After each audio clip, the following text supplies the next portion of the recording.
सरस्वती नमस्तुभ्यं वरदे कामरूपिणी विद्यारम्भं करिष्यामि सिद्धिर्भवतु मे सदा।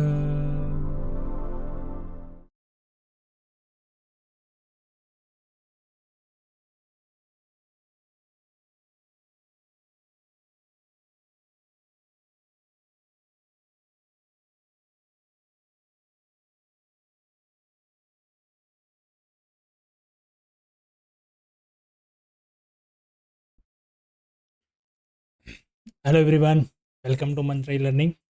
प्रोसेस कोस्टिंग का लेक्चर नंबर 12 आज देखेंगे और आज भी प्रैक्टिकल क्वेश्चन हम करने वाले हैं। सेकंड मेथड जो हमारा है वो prepare process account method. Okay, चलिए क्वेश्चन है आज का। क्वेश्चन नंबर है 21।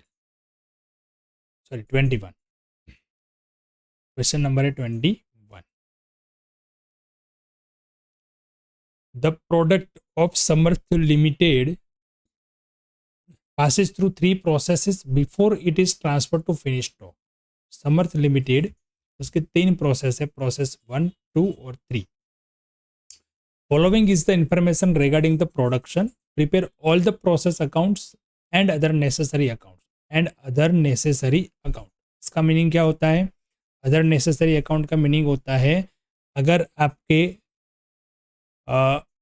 प्रोसेस के अंदर कोई स्टॉक दिया हुआ है तो स्टॉक अकाउंट बनाना है। अगर एबनॉर्मल वेस्टेज आता है तो एबनॉर्मल वेस्टेज का अकाउंट, एबनॉर्मल गेन आता है तो एबनॉर्मल गेन का अकाउंट। मतलब जो भी हमें यहाँ पे मिलता है वो सबका अकाउंट हमें यहाँ पे तैयार करना है। नेसेसरी अकाउंट्स के अंदर ये सब सारे अकाउंट आते हैं।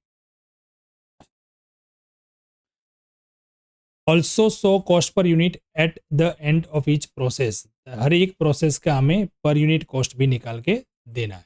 ठीक है भाई, चलो सबसे पहले देख लेते हैं सारी चीज़ें क्या क्या हमें यहाँ पे प्रोवाइड किया हुआ है।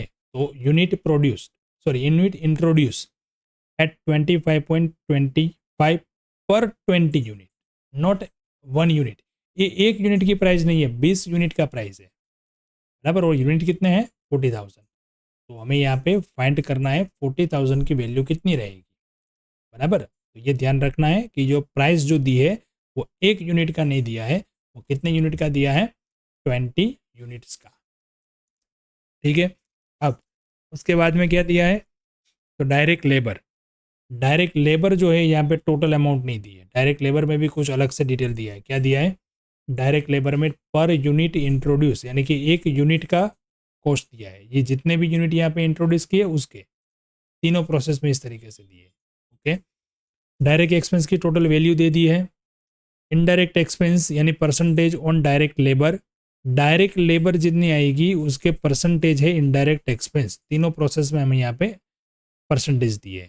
Okay, actual output percentage on units introduce.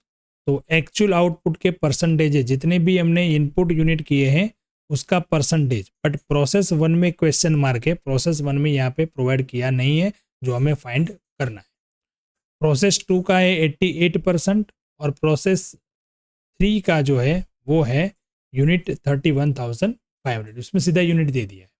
Okay, normal wastage के परसेंटेज प्रोसेस 1 में दिए, 2 में दिए, प्रोसेस 3 में दिए है नहीं, जो भी हमें फाइंड करना है, क्वेश्चन मार्क है। Selling price of normal wastage की सेलिंग प्राइस यहाँ पे नहीं है, डैश मतलब नहीं है, 0। यहाँ पे 2.5 और यहाँ पे 3। बाय प्रोडक्ट, ये क्या नहीं आया? बाय प्रोडक्ट ये नई डिटेल यहाँ पे प्रोवाइड की है। बाय प्रोडक्ट का मतलब होता है, जैसे हमने बोला कि एक क्रशिंग, रिफाइनिंग और वो प्रोसेस हमने देखा था। क्रशिंग, रिफाइनिंग और फिनिशिंग वाली प्रोसेसिंग वाला क्वेश्चन देखा था, वहाँ पे वेट लॉस होता था। और बाय प्रोडक्ट का मतलब ये होता है कि जब हम एक प्रोसेस कंप्लीट करते हैं और जो आउटपुट मिलता है वो आउटपुट हम दूसरी प्रोसेस के लिए आगे भेजते हैं, और ऐसा कुछ वहाँ पे मिल जाता है हमें, ये प्रोसेस करने की वजह से ऐसी कुछ प्रोडक्ट मिल जाती है जो हमें आगे की प्रोसेस में नहीं भेजना है, बट ये प्रोडक्ट जो है वो हम सेल कर सकते हैं, उसकी कुछ ना कुछ वैल्यू है। वो क्या होता है, बाय प्रोडक्ट, जो हमें बनाना नहीं था बट प्रोसेस करने से हमें वो भी आउटपुट मिल गया साथ में। तो ऐसा ही कुछ यहाँ पे बाय प्रोडक्ट दिया है, पर वो ओनली फॉर प्रोसेस 1 के लिए दिया है, और वो क्या है, 5% of unit produce, unit introduce जितना किया उसका 5% है, और उसकी सेलिंग वैल्यू जो है वो एट कॉस्ट प्लस 10%, कॉस्ट जितनी आई उसका 10% उसमें ऐड करके वो उसकी सेल्स वैल्यू नक्की करनी है। ठीक है, लास्ट आता है एबनॉर्मल गेन, प्रोसेस 1-2 में नहीं है, लास्ट वाली प्रोसेस में यहाँ पे प्रोवाइड की है 264 यूनिट्स। ओके, बहुत ही यहाँ पे इंफॉर्मेशन जो दी है वो बहुत ही ऐसे लगता है कि कहाँ से शुरू करें, बराबर, बट प्रोसेस 1, 2 और 3 सब में जो भी इंफॉर्मेशन प्रोवाइड की है बहुत ही इंटरेस्टिंग है और बहुत ही इंपॉर्टेंट क्वेश्चन है ये, जो हम आसानी से सोल्व कैसे करते हैं आइए समझते हैं और सीखते हैं। सबसे पहले हम क्या स्टार्ट करेंगे, यूनिट प्रोसेस 1 से स्टार्ट करेंगे। पहला ये देखेंगे क्वेश्चन में कि यूनिट इंट्रोड्यूस वर्ड दिया है, यस, नॉर्मल वेस्टेज के परसेंटेज दिए है, यस, एक्चुअल आउटपुट दिया है, यस। तो हमें पहली कैलकुलेशन क्या करनी है, एबनॉर्मल वेस्टेज और एबनॉर्मल गेन। बट जो हमारा पहला प्रोसेस है यहाँ पे, वो पहले प्रोसेस में ही हमें एक्चुअल आउटपुट नहीं दिया है, तो यहाँ पे हम पहले कैलकुलेशन करेंगे एक्चुअल आउटपुट की, प्रोसेस 1 के लिए। एक्चुअल आउटपुट कैसे मिलेगा, इनपुट यूनिट हमें दिया है 40,000, यस, नॉर्मल वेस्टेज के परसेंटेज दिए हैं, नॉर्मल वेस्टेज के परसेंटेज दिए थे ना 2%, तो वो भी हमने यहाँ पे माइनस कर लिया, जो फॉर्मेट है वही हमें यूज करना है। तो नॉर्मल आउटपुट होगा 39,200। ओके, अब एक्चुअल आउटपुट कितना हो गया 39,200, कैसे कैसे, तो देखो यहाँ पे कहीं पे आपको एबनॉर्मल गेन यहाँ पे दिखता है नहीं, एबनॉर्मल वेस्टेज दिखता है नहीं, तो फिर क्या हुआ, इसका मतलब ये हुआ कि जो नॉर्मल आउटपुट है वही आपका एक्चुअल आउटपुट है। इस दोनों के अंदर जो डिफरेंस आता है वो तो यहाँ पे आता है, और वो यहाँ पे दिया नहीं है, एबनॉर्मल गेन दिया डैश नहीं है, एबनॉर्मल वेस्टेज होता तो भी दिया होता, पर वेस्टेज भी नहीं दिया है, तो इसका मतलब हो गया जो आपका नॉर्मल आउटपुट है वही आपका एक्चुअल आउटपुट है। ठीक है, अब इस प्रोसेस के अंदर एक और इम्पोर्टेंट चीज थी जो थी by product, but by product में क्या दिया था, ये बताया था on units, percentage on unit, जितने भी हम इनपुट यूनिट करते हैं उसका 5% जो है वो बाय प्रोडक्ट है, और हमें बाय प्रोडक्ट यहाँ से कभी माइनस प्लस नहीं करनी है। यहाँ पे कहीं पे आपने फॉर्मेट में बाय प्रोडक्ट देखा, जी नहीं, बाय प्रोडक्ट नहीं। यस, नॉर्मल वेस्टेज की भी वैल्यू होती है, पर वो बाय प्रोडक्ट नहीं है, उतना वेस्टेज तो होगा ही, वो हमारा पास्ट एक्सपीरियंस के हिसाब से हमने तय किया हुआ है कि इतना तो वेस्टेज होगा ही, उसकी स्क्रैप वैल्यू होती है, उसकी सेल वैल्यू नहीं होती है। और बाय प्रोडक्ट ऐसी प्रोडक्ट होती है कि ये 39,200 हमें आउटपुट मिला है, उसके साथ कुछ ऐसी बाय प्रोडक्ट मिली जो हम सेल कर सकते हैं, जो इसका 5% है, यानी इसमें से कम तो मिला होगा, यूनिट कम तो हुए होंगे, बट वो कैसे उसकी इफेक्ट करेंगे, हम सीधा उसको हम अकाउंट के अंदर ही डिटेल में डालेंगे। आपको याद रखना कि यहाँ पे कहीं भी आपको बाय प्रोडक्ट लेना नहीं है, नहीं तो आपका एबनॉर्मल वेस्टेज और एबनॉर्मल गेन गलत आ सकता है। सबसे पहले एंट्री आएगी इनपुट यूनिट, जो 40,000 और 50,500 उसकी वैल्यू, ये वैल्यू भी कैसे आई वो भी ध्यान में रखो आप। देखो हमें क्या बताया गया था, 20 यूनिट का जो है वो है 25.25, एक यूनिट का नहीं, तो हमारे पास कितने यूनिट है 40,000 का कितना, यानी 40,000 इंटू 20.525 और डिवाइडेड बाई 20, तो इस तरीके से आएगा 50,500। कई लोग क्या करते हैं सीधा यहाँ पे देखते नहीं, और सीधा क्या होता है 25.25 है, सीधा 40,000 को इससे मल्टीप्लाई कर देते हैं। बट देखो आप यहाँ पे पर 20 यूनिट दिया है, तो 20 यूनिट की ये प्राइस है, तो आपको कुछ नहीं करना है, एक यूनिट की निकालने की क्या जरूरत है भाई, 20 यूनिट का इतना है तो मुझे 40,000 का चाहिए, कितना होगा, सीधा आप क्रॉस मल्टीप्लाई कर लो। अब सेकंड स्टेप पे क्या आएगा, जो भी हमारे एक्सपेंसेस है वो सब यहाँ पे हम लिख लेंगे, और एक्सपेंसेस में क्या क्या था, देखो एक्सपेंसेस में था डायरेक्ट लेबर, वो भी यहाँ पे यूनिट इंट्रोड्यूस के हिसाब से पर यूनिट दिया था, तो 40,000 इंटू 0.75 कर देंगे। डायरेक्ट एक्सपेंस सीधा अमाउंट दिया है 7392। इनडायरेक्ट एक्सपेंस जो डायरेक्ट लेबर आएगा उसका 35%। ओके, बस ये 3 एक्सपेंस दिए हैं, बराबर। तो तीनों 3 एक्सपेंस हम यहाँ पे डेबिट साइड लिख लेते हैं। डायरेक्ट लेबर 40,000 यूनिट था, उसका सीधा 0.75। डायरेक्ट एक्सपेंस दिया था 7392, और इनडायरेक्ट एक्सपेंस जो डायरेक्ट लेबर आएगा और डायरेक्ट लेबर का परसेंटेज दिया था, डायरेक्ट लेबर का परसेंटेज था ये 35। तो 30,000 का 35% यानी कि 10,500। ओके, अब नॉर्मल वेस्टेज 800। नॉर्मल वेस्टेज की कोई वैल्यू नहीं थी क्या? आप देखिए यहाँ पे नॉर्मल वेस्टेज की वैल्यू दी होगी।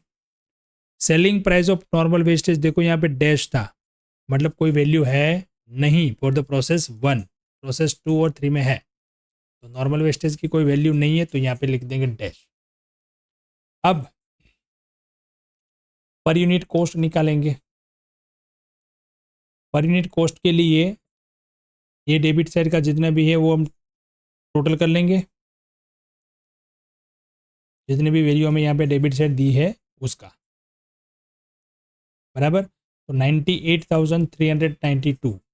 अब 40,000 और 800 है यूनिट, तो यहाँ पे कॉस्ट आ गई कि 2.51 पर यूनिट कॉस्ट प्रोसेस 1 के लिए क्या आ गई 2.51। अब आप सोच रहे होगे ये मैंने पहले क्यों निकाला, तो इस प्रोडक्ट के अंदर सॉरी इस प्रोसेस के अंदर देखो आपको ये बताया गया था कि बाय प्रोडक्ट भी मिल रही है, और बाय प्रोडक्ट जो भी मिले वो बाय प्रोडक्ट की सेलिंग वैल्यू जो है वो क्या है एट कॉस्ट प्लस 10%। तो कॉस्ट प्राइस जो आई हमारे इस आउटपुट की वही कॉस्ट प्राइस बाय प्रोडक्ट की भी होगी, और उसमें 10% ऐड करके हम सेल कर सकते हैं।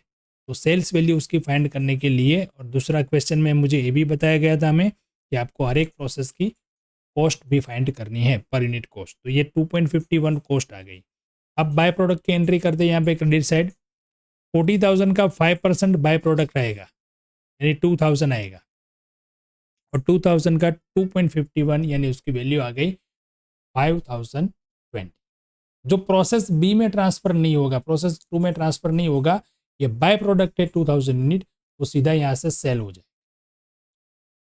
तो आपका जो भी बचा वो कितना बचा 37,200, जो आप यहाँ से सेल यहाँ पे ट्रांसफर करोगे प्रोसेस 2 में। अब प्रॉफिट तो यहाँ पे आया नहीं सर, तो प्रॉफिट क्यों नहीं आया? क्योंकि ये तो प्रोसेस 1 का अकाउंट है, यहाँ पे तो उसकी कॉस्ट ही आएगी जो 2.51 है वो। अब नेसेसरी अकाउंट इसमें बोला गया था, तो ये बाय प्रोडक्ट नहीं आया ना, तो बाय प्रोडक्ट का अकाउंट बनेगा। जैसे हम एबनॉर्मल गेन और वेस्टेज के अकाउंट बनाते हैं उसी तरीके से बाय प्रोडक्ट का अकाउंट बनेगा, और वहाँ पे उसकी सेल्स वैल्यू में हम इसमें प्रोडक्ट प्रॉफिट ऐड करके सेल्स का वैल्यू वहाँ पे लिखेंगे। तो चलिए प्रोसेस 1 यहाँ पे कंप्लीट होता है। अब इसके लिए हम बना देते हैं बाय प्रोडक्ट का अकाउंट। सबसे पहले ट्रांसफर फ्रॉम प्रोसेस ए से ट्रांसफर होता है 2,000 और 5,020 उसकी वैल्यू। अब उसकी सेल्स वैल्यू देखो कितना आया यहाँ पे 2.761, यानी उसकी कॉस्ट वैल्यू कितनी थी 2.51, प्रॉफिट उस पर था 10%। तो देख लीजिए आप 2.51 का 10% उसमें हम प्लस कर देंगे, बराबर, उसमें हम प्लस कर देंगे 0.25 समथिंग आएगा, तो यहाँ पे 2.75 समथिंग उसकी वैल्यू आ जाएगी। तो 2.761 आ रहा है, कैलकुलेटर में आप कैलकुलेट कर सकते हैं और ये अमाउंट आपको मिलेगी। तो 5,522 टोटल उसकी हो गई सेल्स वैल्यू। अब इसमें जो प्रॉफिट हुआ वो प्रॉफिट ट्रांसफर कर देंगे P&L अकाउंट में। तो ये हो गया बाय प्रोडक्ट का अकाउंट, जो प्रोसेस 1 में हमें अलग से एक नई कुछ इन्फॉर्मेशन प्रोवाइड की थी। हाँ, और एक चीज़ आप बोल रहे हो यहाँ पे, देख मैं आपको फिर से बता दूँ, ध्यान में रखो आप। यहाँ पे देखो आउटपुट कितना आया था 39,200, और यहाँ पे कितना आया 37।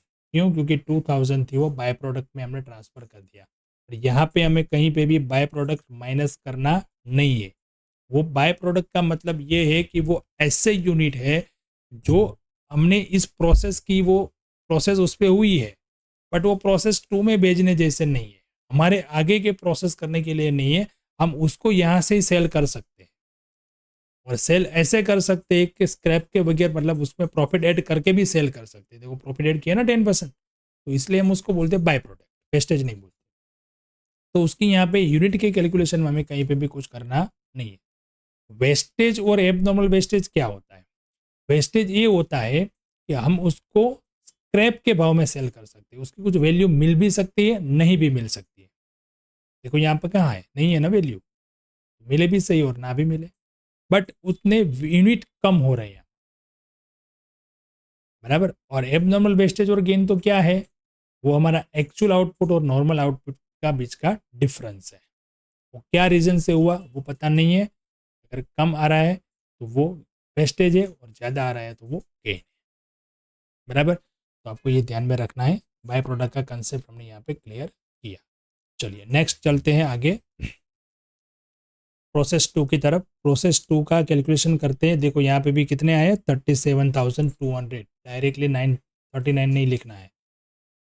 नॉर्मल वेस्टेज उसके जितने परसेंटेज दिए थे क्वेश्चन में चेक करते रहते हैं और आगे बढ़ते हैं। क्वेश्चन में यहाँ पे दिया था नॉर्मल वेस्टेज का परसेंटेज 4, बराबर। चलिए तो 4% कर लिया तो उसका ये वैल्यू आ गया। अब नॉर्मल आउटपुट और उसका एक्चुअल आउटपुट जो है वो 88% दिया था इसका, तो एबनॉर्मल वेस्टेज मिल गया यहाँ पे 2976। जो भी था वो प्रोसेस 1 में ही था, बहुत ही यहाँ पे डिफिकल्ट था वो पार्ट। अब प्रोसेस 2 तो एकदम इजी है। ट्रांसफर फ्रॉम प्रोसेस ए सीधा सीधा लिख देना है। अब देखो लेबर ये यूनिट है, उसका ये रेट दिया था। डायरेक्ट एक्सपेंस सीधा दिया था। इनडायरेक्ट एक्सपेंस जो था वो वेस्ट लेबर का परसेंटेज दिया है, तो सीधा इस पर कैलकुलेट कर लेंगे। चलिए कंप्लीट हो गया। अब नॉर्मल वेस्टेज, उसकी प्राइस भी दी हुई है प्रोसेस 2 के लिए, सीधा मल्टीप्लाइड कर लिया। अब एबनॉर्मल वेस्टेज है तो पहले उसकी कैलकुलेशन कर लेते हैं, यानी कि टोटल एक्सपेंस माइनस ये वैल्यू, और total input unit minus normal wastage के यूनिट। कंप्लीट। तो ये आ गया 3.75। चलो एबनॉर्मल वेस्टेज की एंट्री कर लेते हैं। 3.75 से मल्टीप्लाई कर लिया यहाँ पे, और आ गया ये प्रोसेस सी में ट्रांसफ़र करने की वैल्यू 32,736 और 1,22,760। कुछ भी छोड़ा नहीं है हमने यहाँ पे, देखिए क्वेश्चन में भी देख लेते हैं। प्रोसेस 2 के अंदर जितना भी दिया था 0.65 था, ये भी दिया था, 40% दिया था, 88% आउटपुट था, और 2.5 ये था। ओके चलिए अब प्रोसेस 3 के अंदर आगे बढ़ते हैं। हाँ एबनॉर्मल वेस्टेज का अकाउंट बन जाएगा यहाँ पे प्रोसेस 2 के लिए, वो भी सिंपल है। अभी इसमें टाइम हमें कुछ बिगाड़ने की ज़रूरत नहीं है, आप आराम से कर सकते हो। अभी तक बहुत सारे क्वेश्चन में हमने किया है।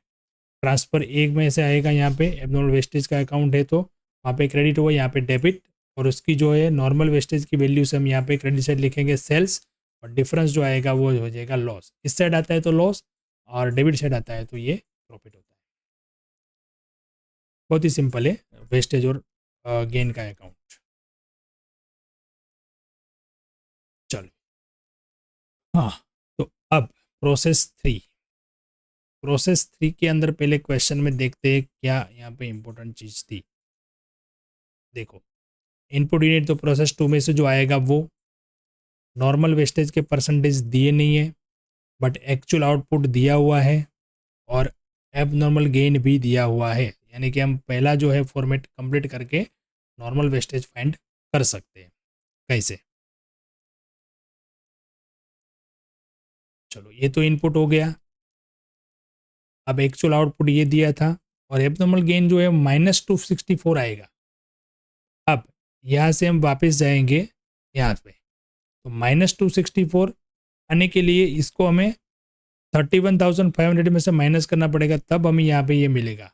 यानी कि 31,500 माइनस 264 करेंगे तो ये मिल जाएगा 31,236, और ये तो दिया था। तो इन दोनों का डिफरेंस यानी कि नॉर्मल वेस्टेज आ गया 1500। जो नहीं दिया था, बट ये फॉर्मेट कंप्लीट करेंगे तो ये मिल जाएगा इस तरीके से। क्यों? क्योंकि इनपुट यूनिट है, एक्चुअल आउटपुट है, एब्नॉर्मल गेन है, बाकी बचा ये की, तो इसको हम ऐसे कर सकते हैं। चलिए, प्रोसेस 3 का account, transfer from process B, labour, direct expense, indirect expense एक ही जैसी चीज़ है, तो फटाफट से मैं यहाँ पे कर लेता हूँ। आपको समझ में आ चुका है।